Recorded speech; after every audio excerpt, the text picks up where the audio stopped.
Good morning, everyone. So, I've got a lot to say. Let's just get right to it. It's true that we have lived an unconventional life, my wife and myself. We've been off-grid for 43 years now. And by the end of this presentation, you'll see that it's been just one big adventure for us. We were some of the earlier adapters of the solar technology back in the late 70s and early 80s. And back then, we were the back to the land generation. The goal was to be as self-sufficient as possible. I started out my career as an electronics technician. And it wasn't long after that I thought there had to be more to life than just working it away. And I was lamenting that fact to my supervisor who suggested homesteading. That was a new term for me. I had never heard of homesteading. It sounded like an interesting concept. I did some homework on it. And essentially it's becoming more self-sufficient, relying on yourself. And that had a lot of appeal to a younger guy. So I ended up purchasing 120 acres of woodland in northern Maine. And I became a homesteader. And this is where it all began. This is just a basic, simple homestead. A small cabin. You can see, whoops.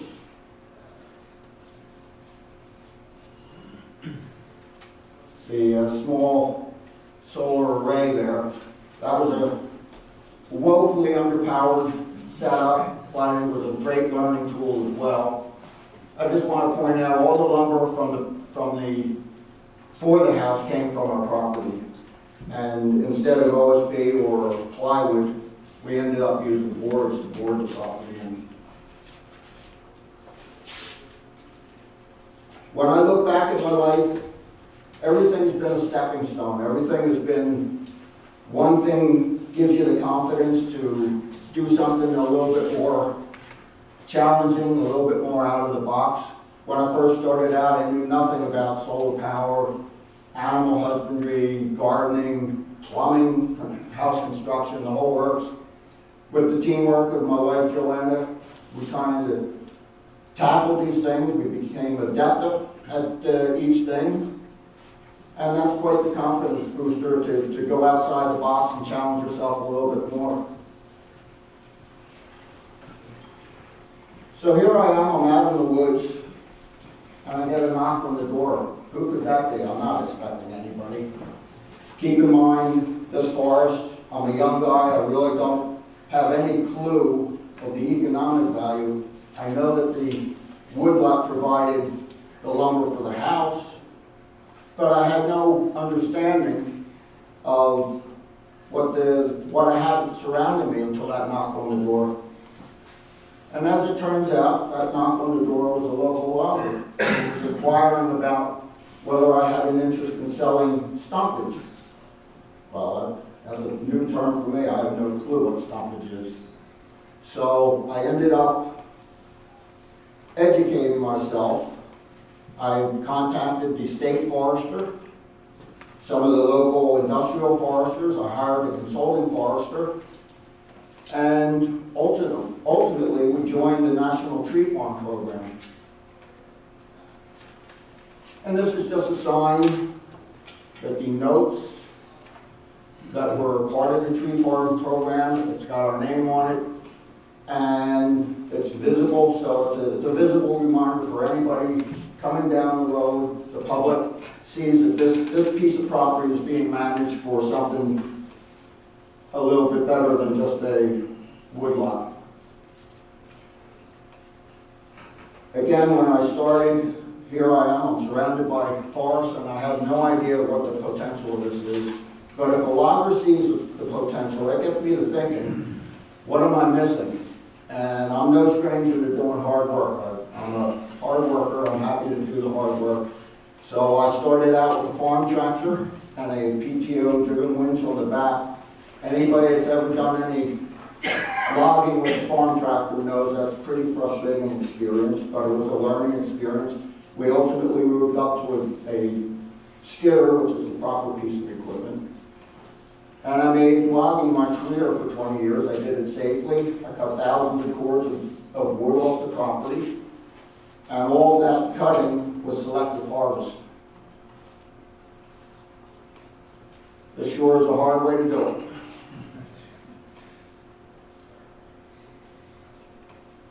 It's funny, I still remember it's an International 656 tractor. You can tell the picture says early 1980s. When that picture was taken, that's a Polaroid Instamatic, so that's going back a ways. I say it's a finite resource. I know it's all constantly growing, but we look at it as it's a snapshot in time, and you've got X amount of inventory on the property. So now the question is, how can we maximize every stick of wood that's on that property for the best return and the maximum use that it can get? Because we've been off-grid for 43 years, we can easily, part of the off-grid is gardening, self-reliant. We can easily make the transition mentally that the woodlot is the same idea. It's a big garden. And you've got your weed trees, you've got your crop trees, and you've got areas that are very dense that need thinning. And when I say weed trees, I just want to be clear, even though it's a garden, and when you weed in the garden, you're wasting all that. You're just growing the weeds and they're dying. I'm thinking the weed tree is more of a poplar, grows very quickly, spreads very quickly, it can go everywhere. And if I had the choice of a tall spruce tree or a poplar right next to it, I'm going to likely pick the spruce tree, the tree to keep and take out that poplar. Everything's a challenge, and wood being out in the woodlot is no different. Selecting what tree and evaluating what tree to leave behind is certainly something that takes a lot of time to evaluate, and you want to make sure you get the right one left behind. Leaving no damage behind in the residual stand is very, very important to me. So if I need to cut a tree up into 5 pieces and take them out either one at a time or a few pieces at a time, if I could get a choker on, the bottom line is I don't want to damage that residual stand. I log most of my time doing winter logging. It prevents rutting, but then you've got the challenge of deep snow, you're cold, you're fighting the cold, trying to get equipment to run. Summertime's got its challenges as well. You're dealing with the heat, the bugs, and if you've ever been out in the woods long enough, you've come across a few bees' nests. I certainly have. And this is my friend Johnny. Johnny and I were inseparable, and wherever Johnny went out in the woods, I wasn't too far behind. The skidder had a sweeper plow and a trailer now. That trailer that's on the back, I could go out into the cedar stand, and it was very dense. I could cut fence posts and rails and just pile a big stack on there and take it out in one shot. And then the sweeper plow is very important. It kept us able to access our home, but if you're going to sell product, you certainly need to have a road that's accessible to the bulk trucks. Everything I've found in life leads to something bigger and better. So in the beginning, we were selling 4-foot pulp to the paper mills. Saw logs we were shipping off to the sawmill, the lumber mill. 100-inch poplar was going to the OSB mill that was local. We had dense stands, so we'd go out and sell or cut the fence posts and rails. A lot of it was so dense you couldn't walk through it. It was 3 or 4 inch diameter stems. So instead of wasting all that, we went in there and we salvaged all that. We hand pruned, we had a spruce stand that was very nice by the need of pruning. We hand pruned the entire stand 17 feet up. If you're going to go to that trouble, it's really worthwhile to make sure that you record it in the Registry of Deeds. It's a legal document now that proves when that work was done, what that work entailed. You may not recover the value of that, but if you hand it down or you sell it to somebody, it should become a little bit more valuable. Here I am, I'm on a pile of saw logs that we're sending to the mill. We had a big field out in the front of the house, and that was a perfect place to be able to maneuver and be able to sort out all our products. This is a load of poplar, sold lots and lots of those, pulp trucks worth. And all this is great, but it's not good enough. If you really want to maximize the value of your woodlot, we have to do better than that. I ended up purchasing a pole peeler so that we could peel our cedar fence posts and rails and send that off to market. I looked around at all the sawmills, the wood misers of the time. I was not impressed. I thought I could do better. I'm not an engineer, but my dad would say, I know just enough to be dangerous. So I thought I could design something better. I sat down with a paper and pencil for months and designed something on paper. We had a lot of fir, and we got to thinking, how can we utilize this a little better? Normally, we would drop fir, and all the tops and all the material would go.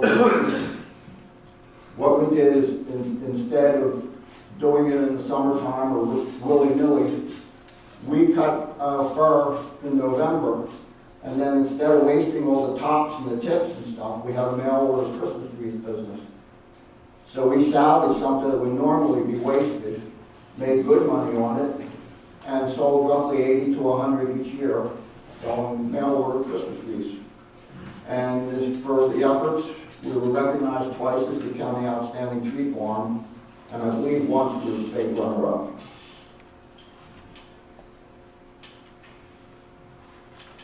A friend of mine and myself, we built this small sawmill.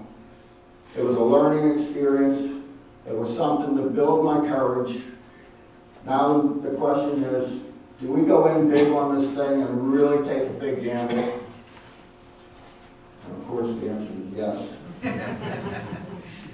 So I went, took my plans, went to a machine shop, lived at the machine shop while they built this thing. They'd hand me pieces and parts. I'd assemble it all.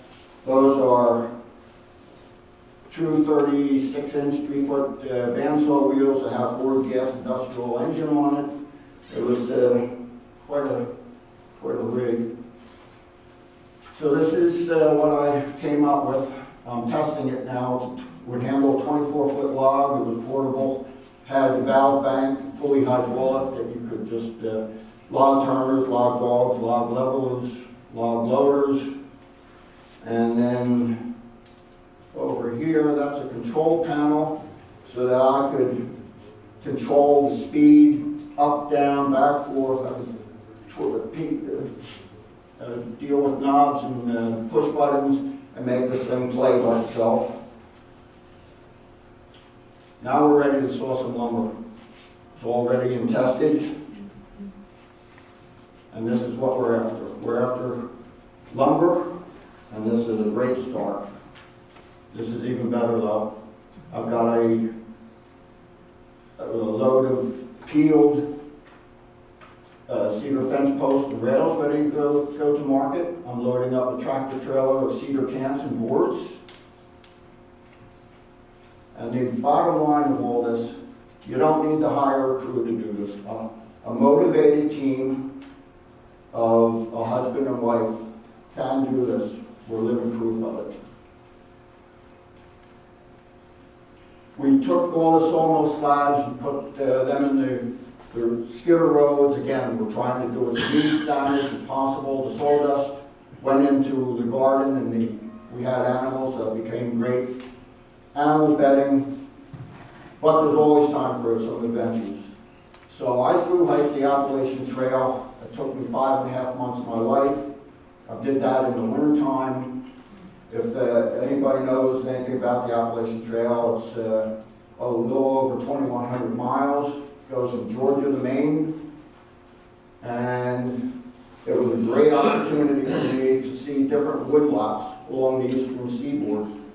And one of the things that's still vivid in my mind is being down in North Carolina, which is a southern state, and hoofing up to the top of Clingman's Dome at 6,643 feet, and seeing a border of forest like I had just arrived home. It just was amazing to me to be able to be that far south and have, due to purely elevation, a forest type that's completely different than what was lower.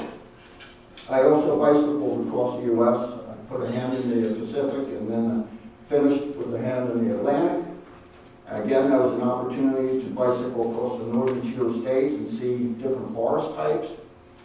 And the point of all this is outdoor activities, outdoor opportunities rely on forests, good forest management, clean air, clean water, and the forest is integral to all of that. Here I am on Mount Katahdin at the summit, finishing the trip. I'm crossing the Continental Divide on my bike trip. But those are pretty good adventures. But if you want the ultimate adventure, you get into a float plane, you fly 100 miles north out into the wilderness, and when you're flying over, you see a sandy beach and you say, good enough, that's going to be home. And that's what we did. We lived for 17 years on a remote spot out in the wilderness. Access, there was no roads, it was just purely by float plane. So we didn't see another human for 6 months at a time. If you can imagine going shopping twice a year, getting your mail twice a year, what an amazing adventure that was. And we saw tremendous wildlife. We had awesome experiences. We had some nasty bears encounters. I was touched by a bear once. I do not recommend it. That's a story for another day.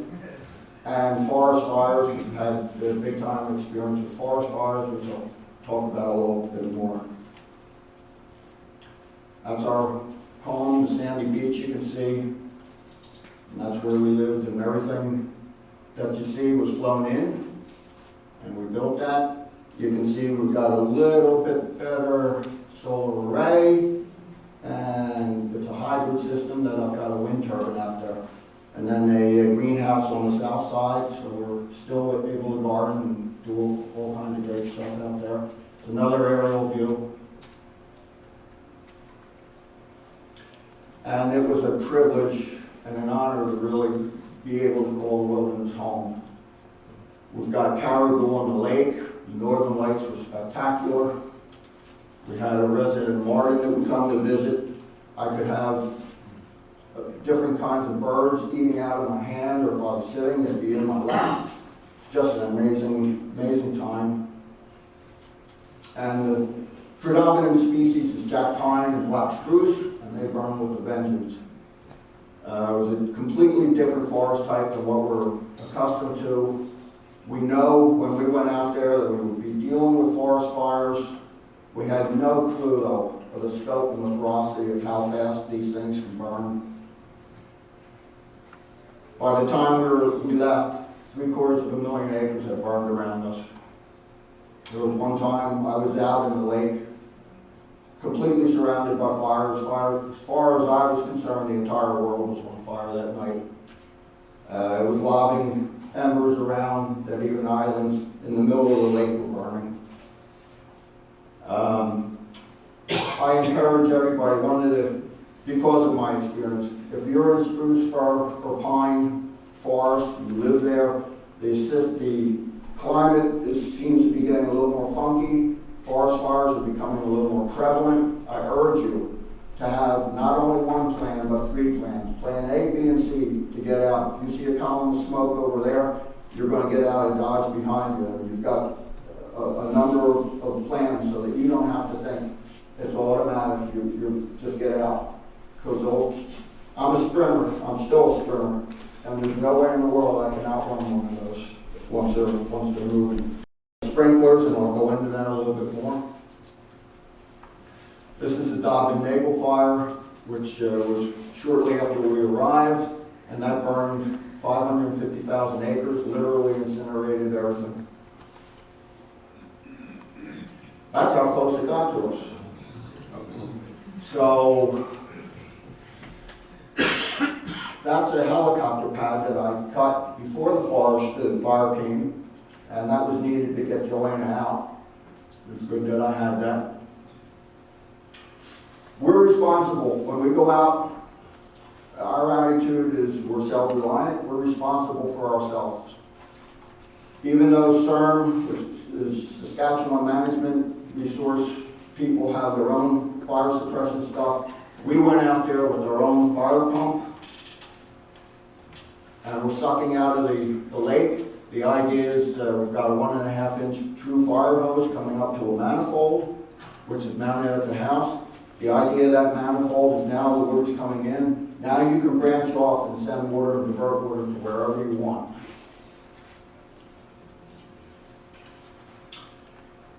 So this is a picture, of a sprinkler up at the top there. The idea is to cut as long a pole as you can. Mount the sprinkler, mount the pole, however you have to do it. You want to water down the biggest radius that you can. The idea is you're not only saturating the ground, but you're saturating the air. You're trying to create a dome of humidity so that fire, when it does come, it will bounce around. You can see from that aerial view that where it got close to us, it did bounce around. It kept on boogieing, and the sprinklers did save us. This is the second fire that came through, and you can see there's the house now. So it burned everything that didn't burn the first time around. Big buffer zone now when we left, and we salvaged all the firewood.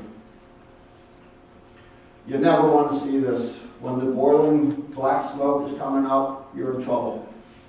And that's for me, it's a signal that the fire is aggressively burning. It's probably rolling across the treetops now. Here we are on the right picture. We're bobbing in the lake in the boat, and it's on its way, and there's not a thing we can do about it. We just have to hope that the sprinklers do their thing, and they did. This was a sad day. So we've lived out there for 17 years. Now we're packed up, and now we're flying everything back out. We've arrived in Isaacs Harbor, which is where our current homestead is. I'm cutting and clearing our field for the new homestead. Joanna's over there lugging the brush and the branches and firewood out of the way to the edge. If I had to tally up all the time I've spent and lived in tents, it's probably been 2 years. I was a remote exploration camp manager and built tent cities for remote exploration. So tents are our second home, kind of. And we used them when we were building our homestead twice. I lugged out the kitchen cabinets and put them in the tent so that Joanna could have a sense of some normalcy. This is an aerial view currently now of our homestead, and that's the homestead right there. And as you can see, we're still surrounded by lots of forests and a rugged coastline. Firewood we've always burned for all 43 years that we've been out, self-reliant. I'm cutting some firewood, and I just want to point out, I don't cut fire up that chainsaw without safety gear, my helmet, eye and ear protection, safety caps, and steel-toed boots. On the right, I can't tell you how many hundreds and hundreds of cords I've split by hand over my lifetime. I've softened up. I I hate to admit it. I bought a hydraulic log splitter last year, but if I have the opportunity, I may still whack a few. As mentioned, we've burned wood for 43 years. Now it's doing 3 duties for us. It's doing triple duty. This is the stove that we had in Saskatchewan. We've got the same exact setup now in Isaacs Harbor, our homestead. It's an electric water heater, but it's purely a water tank. And that water tank is acting as just as storage. It's plumbed through the water jacket in the stove. So essentially the 3 duties that we're getting, it's heating our house. Joanna is using it to cook and bake our food, and it's heating our hot water. So that piece of firewood that we put in the stove box is doing a lot of stuff for us.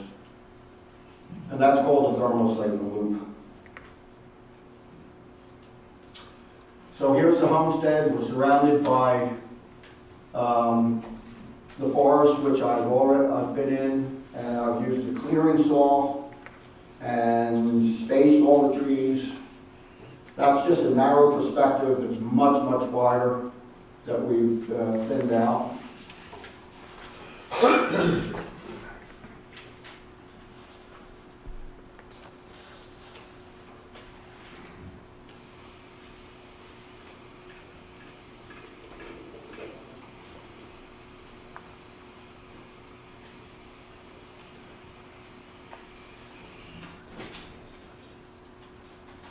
I generally have 2 speeds, fast and faster. This is my fast speed.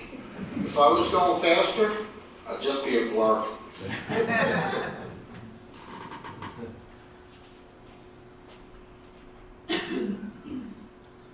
Anything we can easily salvage for firewood, I'll limb, and then we walk each stick out to the road, each and every one. Limbs and small diameter trees we can easily access are loaded on a trailer, and they're chipped for garden mulch or perhaps garden stakes. So not only are we improving our forest, we're heating our home and making food production easier by keeping weeds to a minimum through mulching.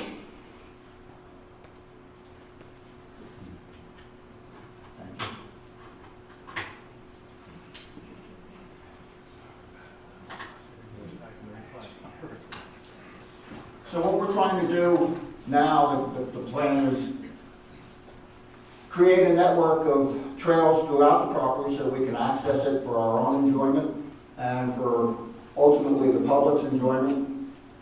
It gives us the opportunity to collect firewood and keep the firewood going. Here Joanne is collecting brush along one of our trail systems. I'm using a tow sled and snowmobile to lug out all the brush to a central location, and that's the pile that we started. That's all chipped right now. And it's all chipped for mulch. You might wonder why are we doing all this work? Well, again, the mulch is great for our gardens, keeping the weeds down, and for animal bedding. I'm into aesthetics. I want to make sure anybody that comes out and looks at the woodlot, sees the woodlot, anybody that's coming down the road, public, our driveway, or is wandering around on our trail system, knows that the forestry can be done in a really good manner. And I just like to see a well-managed forest. That's kind of a thing for me. And then, of course, remember the forest fires when you see that column of smoke. So when I've been out there, now I've got all this down stuff. It's dry, it's super kindling, and we don't need to experience any more forest fires. So we want to clean that up as much as possible. We're trying to create the ultimate goal, and there's the homestead right there. We're trying to create a park, a wilderness setting, kind of a model forest. If it can be a working forest at the same time, that's a bonus, and we want to leave that behind as our legacy to our off-grid, nature-loving lifestyle. And the last thing is life is short, life is uncertain. You have no idea what tomorrow brings. life will give you lots of opportunities. And I encourage everybody to take those opportunities when they come. We certainly did. You can live unconventional like we have. We're living proof that unconventional is okay too. And I thank you very much for your time.